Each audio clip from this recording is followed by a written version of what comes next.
طلاق کے مسائل میں جتنا اسلام کے ساتھ مذاق اڑایا جا رہا ہے نا، میں سمجھتا ہوں اتنا کسی اور حکم میں مذاق نہیں اڑایا جا رہا. 2 منٹ لگتے ہیں آج لوگوں کو طلاق کے بعد مسلک چینج کرنے کے لیے. ہمارے کوئی ریلیٹو کا فون آیا کہ بھانجے نے 3 طلاقیں دی ہیں بھی پچھلے ہفتے، تو سب مدرسوں سے فتویٰ لیا 3 ہو گئی ہیں، تو مسلک چینج کر لیا اور پورا خاندان یا وہ میاں بیوی اہل حدیث ہو گئے. اہل حدیث علماء سے گزارش ہے کچھ اللہ کا خوف کرو.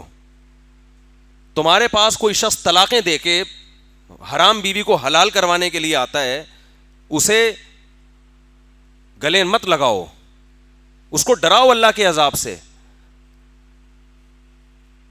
کہ حرام بیوی کو حلال کرنے کے لیے آج تمہیں سمجھ میں آ رہا ہے کہ اہل حدیث صحیح ہوتے ہیں. ہم نے دیکھا بعض خوش ہو رہے ہوتے ہیں، گھر گھر جا کے اس کو اور مبارکباد دے رہے ہوتے ہیں. یہ مسئلہ بار بار بیان کرتا ہوں، اجماعی ہے، اس میں اختلاف نہیں ہے. 3 طلاقیں 3 ہی ہوتی ہیں. اس میں قرآن نے واضح بیان کر دیا، حدیث نے بیان کر دیا، بخاری مسلم کی حدیثیں ہیں. اس میں تمام صحابہ کا اجماع ہے اس مسئلے میں. کسی ایک صحابی سے کوئی ایک ضعیف سند دکھا دے جنہوں نے ایک مجلس کی 3 طلاق کو ایک کہا ہو.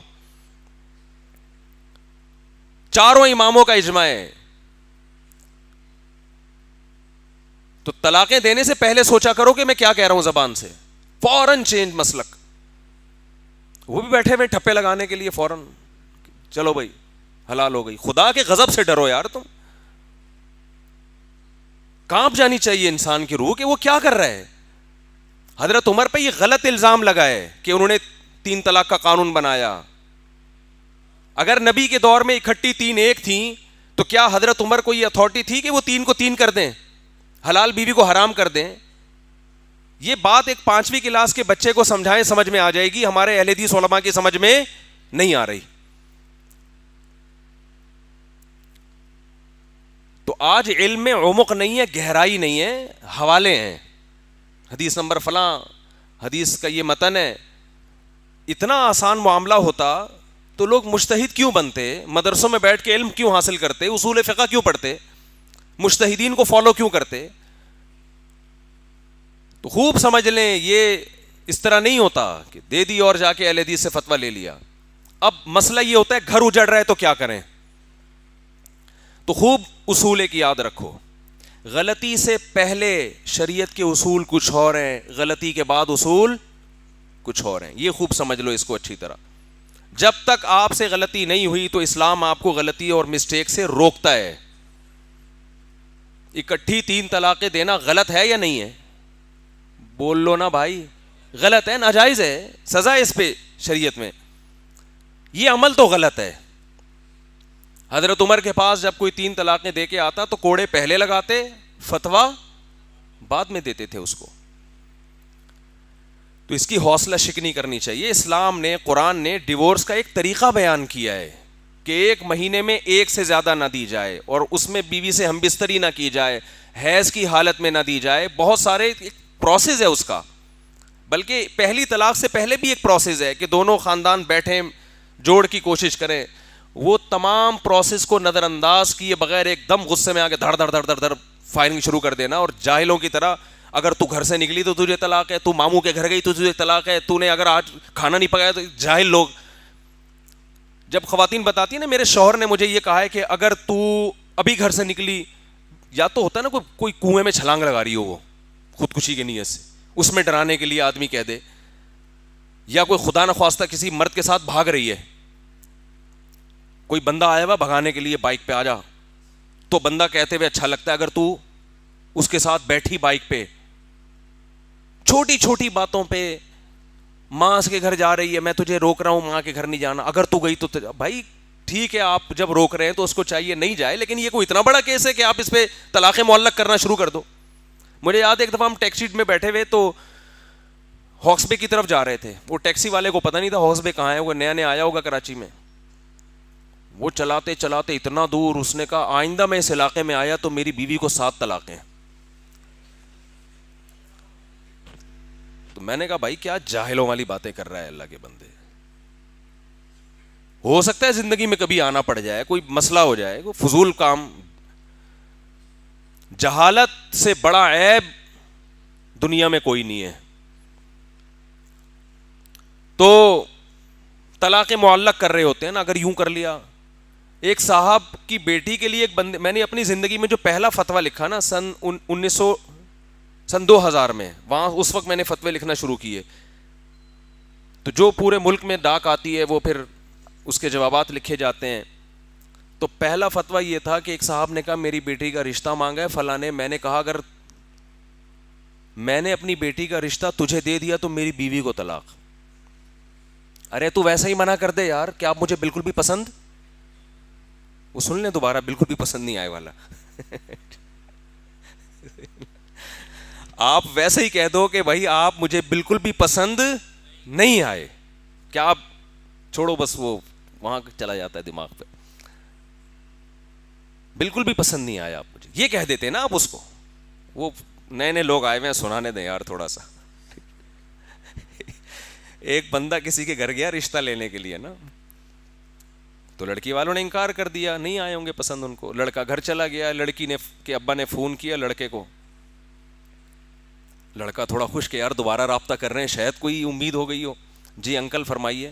بیٹا میں نے آپ کو یہ بتانا تھا کہ آپ مجھے بالکل بھی پسند نہیں آئے. اس نے کہا ٹھیک ہے انکل, وہ تو آپ نے اسی وقت انکار کر دیا تھا, لیکن بیٹا میں ذرا ڈیفائن کرنا چاہ رہا تھا اس کو. ہو سکتا ہے آپ کسی کنفیوژن میں ہو کہ میں نے انکار کیوں کیا, کچھ خوبی ہوگی آپ کے اندر, کچھ خامیاں ہوں گی, تو کچھ خامیوں دیکھ کر خوبیاں, وہ خامیاں زیادہ. تو ایسا نہیں ہے, اصل وجہ ہے کہ آپ مجھے بالکل بھی پسند, کہیں سے بھی پسند نہیں آئے. نہ بات کا اسٹائل, نہ کھانے کا اسٹائل, نہ آپ کی پرسنالٹی, نہ آپ کی تنخواہ, نہ آپ کا خاندان. اور بیچارہ وہ غصہ آنے لگا, اس کو کہہ رہے ٹھیک ہے انکل کوئی بات نہیں, انکار کر دیا, لیکن بیٹا میں آپ کو پھر بتا دوں کہ آپ مجھے کہیں سے بھی پسند نہیں آئے. اس نے کہا چلے میری وائف سے بھی بات کر لیں. تو اب اس کو تھوڑی امید ہو گئی شاید یار وہ کوئی پازیٹیو بات کریں نا. فون اٹھایا, جی بیٹا, جی آنٹی فرمائیے کیا. بیٹا میں یہ بتانا چاہ رہی تھی کہ مجھے بھی آپ بالکل پسند نہیں ہے, کہیں آپ یہ سمجھیں کہ میرے شوہر کو نہ آئے اور مجھے آ گئے ہوں, تو میں آپ کو اس کنفیوژن میں رکھنا نہیں چاہتی. مجھے بھی آپ بالکل پسند نہیں آئے. پھر بچی سے بھی بات کرا دی کہ مجھے بھی پسند نہیں آئے, تو وہ پھر گالیاں دینا شروع کی اس نے. یہی حال جہلم میں ہوا ہے. میرا جہاز پہ جانا انجینئر صاحب کو بالکل بھی پسند نہیں آیا.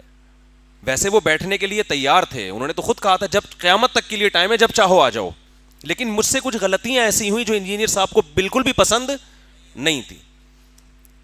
انہوں نے کہا میں اس وجہ سے آپ کے ساتھ نہیں بیٹھا کہ کتابوں کا بورا لانا مجھے بالکل پسند نہیں ہے, 6 آدمی لے کر آنا مجھے بالکل بھی پسند نہیں آیا. یہ بار بار نا 2 گھنٹے میں یہ ریپیٹ کیا انہوں نے. اور آپ کا رات کو 2 بجے کلپ اپلوڈ کرنا مجھے بالکل بھی پسند. تو بہت ساری چیزیں ہیں. آئندہ اگر کوئی ان سے ملاقات کے لیے جائے تو پہلے ایک لسٹ لکھوائے کہ انجینئر صاحب آپ کو جو چیزیں بالکل بھی پسند نہیں ہیں وہ اللہ کے واسطہ لکھ دیں, لیکن وہ اتنی زیادہ ہوں گی کہ آپ ان سے کہیں کہ صرف یہ لکھ دو پسند کیا کیا ہے آپ کو, تاکہ ہم ان چیزوں کا خیال کریں. بہت ساری چیزیں ان کو بالکل بھی پسند نہیں ہے. تو خیر کہاں بات چل رہی تھی یار, وہ بات کیا چل رہی تھی,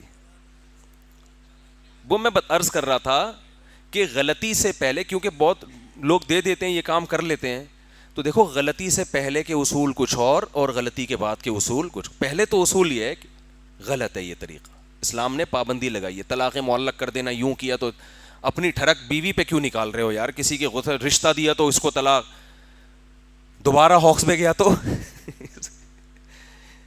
تو یہ جہالت کی باتیں ہیں. تو طلاق کے لفظ کو ڈکشنری سے نکال دو. دھمکیاں دینا یہ اچھے خاندانی ہونے کی علامت نہیں. خاندانی لوگوں کے گھروں میں یہ باتیں نہیں ہوتی.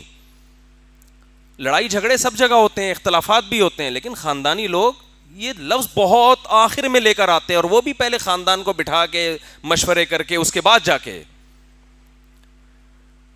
تو اصول تو یہ ہے, لیکن جب غلطی ہو جائے تو اسلام کیا کہتا ہے, کتنا زبردست اصول بیان کیا کہ توبہ استغفار کرو. کیا کرو؟ توبہ استغفار. اور اب جب ایک دفعہ توبہ استغفار کر لی تو اسلام کہتا ہے اب تسلی اسی میں ہے کہ سمجھو جو ہوا اسی میں خیر تھی. یہاں تک فقہا نے لکھا ہے کہ آپ سے اگر کوئی گناہ ہو گیا, آپ نے اللہ سے گڑ گڑا کے توبہ کر لی, تو اللہ نے گناہ معاف کر دیا نا. اللہ تو کہتا ہے تائب من الذنب کمن لا ذنب لہ, جس نے گناہ سے توبہ کی ایسے جیسے گناہ کیا ہی نہیں اس نے, پکی توبہ ختم.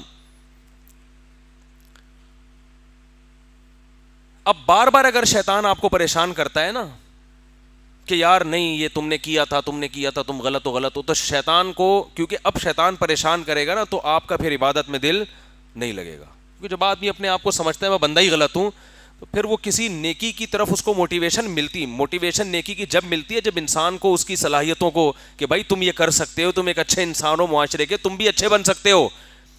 بعض دفعہ ماں باپ اپنے بچے کو بار بار ٹارچر کرتے ہیں, تو ہے ہی سالہ شکل سے ایسا لگتا ہے, تو کچھ بھی نہیں کر سکتا, دیکھنا, تو بچہ واقعی کسی کام کا نہیں نکلتا ہے. بعض دفعہ ابا نا اپنے بچے کو صبح و شام تانے ہی دے رہے ہوتے ہیں, ماں کے سامنے کہہ رہے ہوتے ہیں میں بتا دوں یہ دنیا میں کچھ نہیں کر سکتا, ہوتا ہے نا, میں بتا دوں, میں تمہیں بتا رہا ہوں یہ مجھے اس سے کوئی امیدیں نہیں ہیں. تو بچہ جب یہ سنتا ہے تو آہستہ آہستہ وہ کہتے ہیں ہم ہیں ہی دنیا میں خام خواہ میں پیدا ہو گئے. تو واقعی اس کو, بچے کو بھائی تھوڑی حوصلہ افزائی بھی کرنی پڑتی ہے کہ بیٹا یہ غلطی تم سے ہوئی ہے, لیکن انشاءاللہ مجھے تم سے امیدیں بہت ہیں. بہت اس سے انسان کو حوصلہ ملتا ہے, تو اس کی خوبیوں کو ہائی لائٹ بھی تو کرنا چاہیے. تو اب جب گناہ ہو گیا, توبہ بھی کر لیا آپ نے, ندامت بھی ہو گئی, اللہ کہتا ہے میں نے کیا کر دیا, معاف. لیکن بعض لوگوں کو تقوی کا ہیضہ بھی ہوتا ہے. تقوی تو اچھی چیز ہے, لیکن تقوی کا ہیضہ صحت کے لیے بہت نقصان دہ.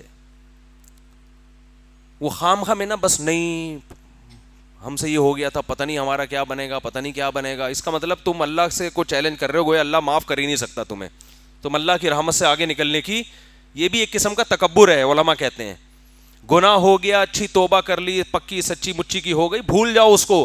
پھر بھی اگر شیطان بار بار اس کے وسوسے ڈال رہا ہے, تو علماء کہتے ہیں پھر انسان کو یہ سوچنا چاہیے بھائی مقدر میں ایسا ہی لکھا ہوا تھا, یہ تو ہو کے رہنا تھا بس. اور اس کے فائدوں پر غور کرو, فائدہ کیا, اس سے تواضع پیدا ہوئی ہے کہ بھائی ہم تو اتنے بڑے فنٹر نہیں ہیں, ہم سے تو غلطیاں بھی ہوتی ہیں. آدم علیہ السلام سے غلطی ہوئی, ان میں اور تواضع پیدا ہو گئی نا. کیا خیال ہے؟ بعض دفعہ تقوی سے تکبر بھی آ سکتا ہے. گنہگار میں تکبر کے چانسز, بول لو نا, کم ہے, یہ کیا جا رہا ہے اس میں, بولو. گناہ گار میں تکبر کے چانسز کیا ہوتے ہیں, تھوڑے کم ہوتے ہیں. بھائی ہماری تو ماضی ایسے گزرا, ہم کیا فخر کریں کسی کے سامنے. ٹھیک ہے اب بڑے فنٹر بنے ہوئے پھر رہے ہیں, لیکن ماضی میں تو ہم سے یہی ہو سکا ہے, اب تو ہم تو کسی فخر ہی نہیں کر سکتے. تو یہ پازیٹیو اس کا ایک وہ ہے. حدیث میں آتا ہے کہ اگر ساری دنیا کے سارے انسان گناہ مکمل چھوڑ کے نیک پرہیزگار بن جائیں, اللہ ان کو ختم کرے گا, ایسے لوگوں کو پیدا کرے گا جن سے گناہ ہو, اور پھر وہ اللہ سے توبہ کریں, گڑ گڑائیں. یہ گڑ گڑانا بھی اللہ کو پسند ہے. اس کا مطلب نہیں کہ گناہ کرنا شروع کر دیں, یعنی گناہ سے توبہ کے وقت جو انسان گڑ گڑاتا ہے اور اس کی وجہ سے جو تواضع پیدا ہوتی ہے کہ اپنے آپ کو فنٹر نہیں سمجھتا, یہ ادا بھی اللہ کو پسند آتی ہے. تو اب دیکھو شریعت نے گناہ سے پہلے حکم دیا کہ بچو, ہو گیا تو پھر اس کے حکام چینج ہے. بالکل ایسے جیسے آپ کو حکم ہے کہ آپ اپنے آپ کو زخمی نہ کریں, زخمی ہو گئے تو پھر علاج کریں اس کا, مایوس نہ ہو کہ یہ زخم ٹھیک ہی نہیں ہو سکتا. تو اسی طرح خوب سمجھ لو کہ جو لوگ اس طرح کر لیتے ہیں نا, دھڑ دھڑ دھڑ طلاقیں نکال دیں, تو پہلے تو ان کو سمجھایا جائے گا یہ عمل غلط ہے, لیکن اب ہو گیا ہے تو اسی توبہ استغفار کرے انسان, اور اسی میں کیا سمجھے, خیر. اسی میں کیا ہوگی, قرآن کہہ رہا ہے بہت سی چیزوں کو تم ناپسند کرتے ہو مگر اس میں تمہارے لیے خیر ہوتی ہے, بہت سی چیزوں کو تم پسند کرتے ہو مگر اس میں تمہارے لیے خیر نہیں ہوتی. تو اب طلاقیں دینے کے بعد فتویٰ لے کے بیوی کو رکھوانا, اس میں آپ کو بظاہر خیر نظر آ رہی ہے, لیکن سمجھ لو اس خیر میں بہت بڑا شر چھپا ہوا ہے, کیونکہ یہاں شریعت کے حکم کو توڑا جا رہا ہے. تو اب اگر آپ نے شریعت کے حکم کو فالو کیا تو عین ممکن ہے جو گناہ آپ سے ہوا ہے اللہ اس گناہ کی اس حکم کی برکت سے تلافی کر دے. اللہ کہے کہ یہ نادم ہے طلاقیں دینے کے بعد, لیکن یہ اسلام کے حکم کو فالو کر رہا ہے, بیوی اس کو محبوب ہے, بچے محبوب ہیں, لیکن اللہ کی خاطر یہ جدائی اختیار کر رہا ہے, تو عین ممکن ہے شریعت کے اس حکم کو فالو کرنے میں اللہ آپ کے لیے بہت ساری خیریں ڈال دے, اسی میں خیر کر دے اللہ تعالیٰ. یہ خیر اور شر تو اللہ کے ہاتھ میں ہے نا. تو جو گناہ اس سے ہوا تھا اس کی سزا بھی ملے گی اور اس کی انشاءاللہ تلافی بھی ہوگی. اور قرآن کہہ رہا ہے وَإِن يَتَفَرَّقَا يُغْنِ اللَّهُ كُلًّا مِّن سَعَتِهِ, اللہ دونوں کو غنی کر دے گا, اس کے لیے بھی انتظام کر دے گا, آپ کے لیے بھی انتظام کر دے گا. تو جو کام ہو جائے پھر اس میں شریعت کا حکم یہ کہ سمجھو کہ اسی میں کیا تھی, خیر تھی. خام خام میں پھر رشتہ دار زبردستی جوڑنے کی کوشش کر رہے ہو اور ان کو زیادہ لتاڑا بھی نہ کرو. اب ایک آدمی نے اس طرح کر دیا, طلاقیں نکال دیں, پہلے تو روکو ہو گئی ہیں, تو اب اتنا نہیں بھڑکاؤ ان کو ایک دوسرے کے بارے میں, یہ کیا کیا تم نے, اور بھائی اسی میں خیر ہوگی, کوئی بات نہیں, محبت سے نہیں رہ سکتے تھے, اب کوئی مسئلہ نہیں ہے. صحابہ کے دور میں بھی طلاقیں ہوئی ہیں, تابعین کے دور میں بھی ہوئی ہیں, کوئی بات نہیں بھائی. یہ رشتہ جیسے آسمان پہ بنا ہے, ٹوٹا بھی کہاں ہے, آسمان پہ, مقدر میں تھا ہی نہیں دونوں کا ساتھ رہنا. تو اب ان کو آرام سے الگ کر دو, ان کو سمجھاؤ کہ اس سے کچھ نہیں ہوتا, یہ دنیا مسافر خانہ ہے, کو مرنے جینے کی جو قسمیں اٹھائی ہوئی ہوتی ہیں یہ ہماری آپس کی قسمیں ہوتی ہیں, ان قسموں سے تقدیر پہ کوئی اثر نہیں پڑتا, سب نے مر کے قبر میں جانا ہے, کوئی اتنا بڑا ایشو نہیں ہے, اس کو ہلکا لینا چاہیے.